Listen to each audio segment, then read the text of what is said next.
Berlin. Waziri wa mambo ya kigeni wa Ujerumani Annalena Baerbock anaitembelea Syria leo, ikiwa ni ziara yake ya pili tangu kuangushwa kwa utawala wa muda mrefu wa Rais Bashar al-Assad zaidi ya miezi mitatu iliyopita. Akizungumza nchini Lebanon kabla ya kuabiri ndege kuelekea Damascus, Baerbock ameutaka utawala wapya wa Syria kuhakikisha amani na usalama kwa watu wote wa nchi hiyo na amelaani machafuko hivi karibuni yaliyosababisha vifo vya karibu watu 1500. Mwana diplomasia huyu mkuu wa Ujerumani amesema mauaji hayo yaliyotokea mwanzoni mwa mwezi Machi kufuatia makabiliano kati ya vikosi vya usalama na jamii ya wachache ya kabila la Waalawi yalikuwa uhalifu wa kutisha, na ameipa katope imani iliyokuwapo kwa viongozi wapya wa Syria. Akiwa mjini Damascus, mwana diplomasia huyo atakutana na viongozi wa serikali ya mpito iliyo chini ya Rais Ahmed al-Sharaa na wawakilishi wa asasi za kiraia nchini Syria. Naendelea kusikiliza taarifa hii ya habari za ulimwengu kutoka DW mjini Bonn. Istanbul. Meya wa mji mkubwa zaidi nchini Uturuki wa Istanbul na anayezingatiwa kwa mpinzani mkuu wa Rais Recep Tayyip Erdogan bado yumo mikononi mwa polisi siku moja tangu alipokamatwa kwa madai ya rushwa na ugaidi. Mwanasiasa huyo mwenye ushawishi mkubwa nchini Uturuki, Ekrem İmamoğlu, alikamatwa jana Jumatano, siku chache kabla ya chama chake cha CHP kumtangaza kwa mgombea wake wa kiti cha urais wa uchaguzi unaokuja mwaka 2028. Hatua hiyo imeyaporomosha masoko ya hisa nchini Uturuki na kuzusha lawama na ukosoaji kutoka kwa chama chake ambacho kimeitisha maandamano makubwa mjini Istanbul.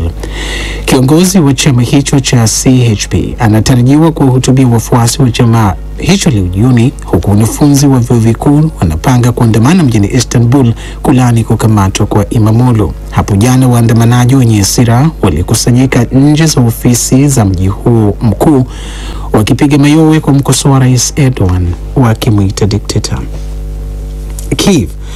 Ukraine imesema leo kwamba Urusi imefanya mashambulizi kwa kutumia makumi ya droni usiku wa kuamkia leo na kuwajeruhi watu wasiopungua 10 ikiwemo watoto 4 na kuharibu majengo kwenye mji wa Kropyvnytski. Jeshi la nchi hiyo limesema mifumo yake ya ulinzi ilizidungua droni 75 kati ya 171 zilizorushwa na Urusi.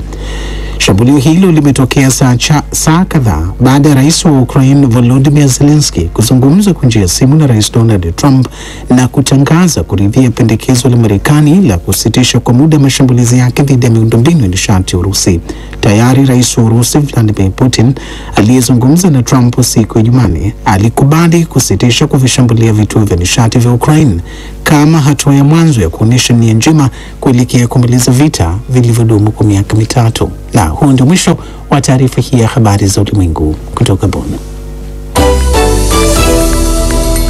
DW Dunia Yetu Leo Mchana.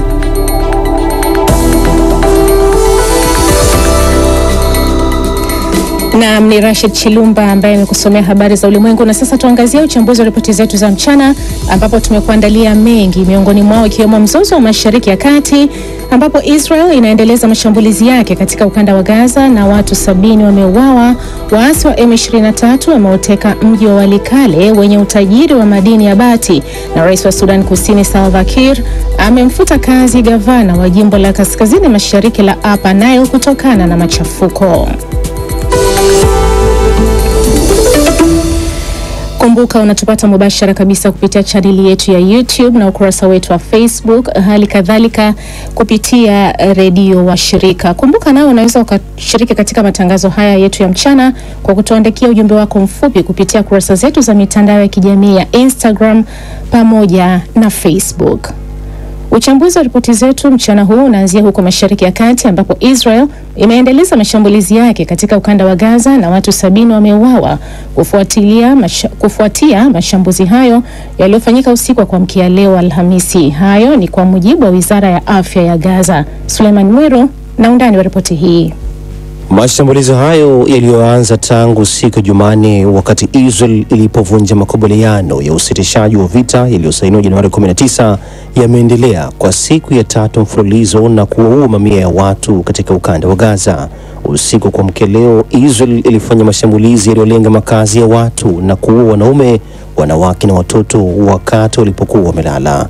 Israel imeanzisha mashambulizi hayo mapya ikiwa ni kama shinikizo kwa kundi la Hamas kukubali pendekezo jipya la makubaliano ya usitishaji wa vita ambalo Hamas ililikataa. Mbali na vifo 70 vilivyotokea hii leo, Wizara ya Afya ya Gaza inayosimamiwa na Hamas imesema zaidi ya Wapalestina 400 waliuawa siku ya Jumanne, wengi wao wakiwa ni wanawake na watoto. Huyu ni mwanamke ambaye jina lake halikufahamika na ambaye ndugu zake wameuawa kwa shambulio la Israel.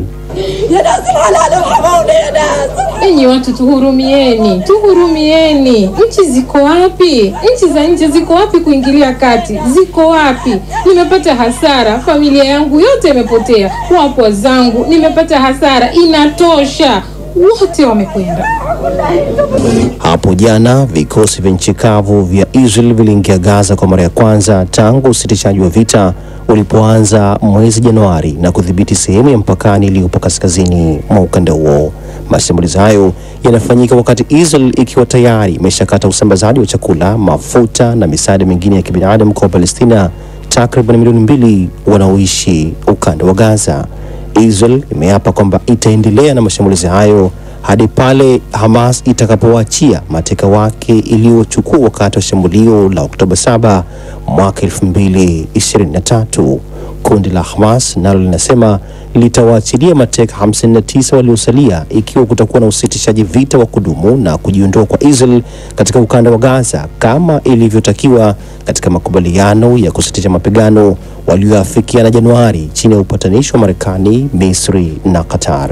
Mpaka sasa zaidi ya Wapalestina 49,000 wameuawa katika eneo hilo kufuatia vita hivyo, kwa mujibu wa mamlaka ya afya ya Gaza iliyopo chini ya kundi la Hamas. Mataifa mbalimbali, Umoja wa Mataifa na Umoja wa Ulaya yamelaani mashambulizi hayo mapya yanayofanywa na Israel, yakisema kwamba hayakubaliki na kutoa wito wa kusimamishwa kwa mashambulizi hayo. Ni taarifa yake Suleiman Mwiru kuhusu hali inayoendelea huko mzozo katika Mashariki ya Kati. Waasi wa M23 wanaoungwa mkono na Rwanda wameuteka mji wa Walikale wenye utajiri wa madini ya bati mkoani Kivu Kaskazini. Hayo yanajiri siku moja tu baada ya marais wa Kongo na Rwanda kukutana na kuonesha nia ya kuwepo usitishwaji mapigano huko Mashariki mwa Kongo.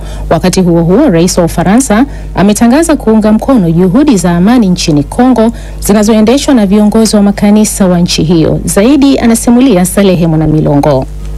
Taarifa kutoka Walikale zinasema waasi wa M23 waliuteka mji huo Jumatano jioni baada ya milio ya risasi ya hapa na pale. Mmoja ya viongozi wa jadi wa mtaa wa Walikale amesema waasi hao walipenyeza ngome ya jeshi na kutumia njia mbadala kufikia mji huo. Mji wa Walikale ni watatu kwa uzalishaji madini ya bati ulimwenguni na ni mji wa kimkakati ambao unaunganisha majimbo 4 ya mashariki mwa Kongo, yakiwemo Kivu ya Kaskazini, Kivu Kusini, Chopo na Manyema. Mji wa Walikale wenye wakazi wapatao 15,000 ni umbali wa kilomita 125 na mji wa Goma na chini ya kilomita 400 na mji wa Kisangani. Umoja wa Mataifa umesema kwa wiki kadhaa sasa zaidi ya watu 100,000 wamekimbia maeneo hayo na kuelekea mji wa Lubutu mkoani Manyema. Mapigano yanaendelea huko Kivu licha ya mwito wa usitishaji mapigano wa haraka na usio na masharti uliotolewa Jumanne na marais Felix Tshisekedi na Paul Kagame baada ya mkutano wao wa ana kwa ana wa mjini Doha, Qatar. Mwito huo umeungwa mkono na Rais wa Ufaransa Emmanuel Macron ambaye alikutana pia na viongozi wa kidini wa Kongo mjini Paris hapo jana.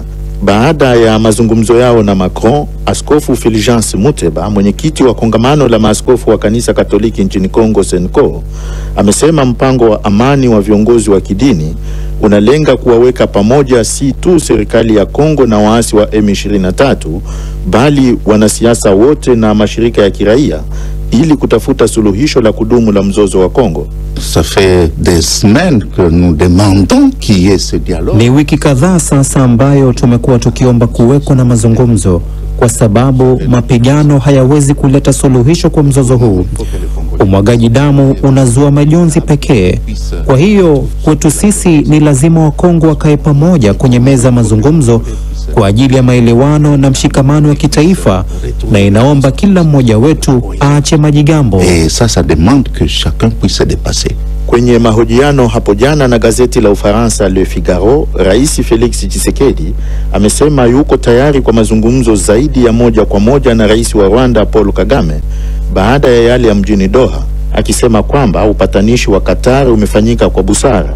Hata hivyo, Tshisekedi amekosoa vikali hatua ya waasi wa M23 ya kutohudhuria mazungumzo ya amani ya Luanda nchini Angola, akisema hiyo ni ishara tosha kwamba M23 ni vibaraka wa Rwanda na wamekuwa watiifu kwa kauli ya kiongozi wa Rwanda pekee. DW tunavuma kwa kishindo.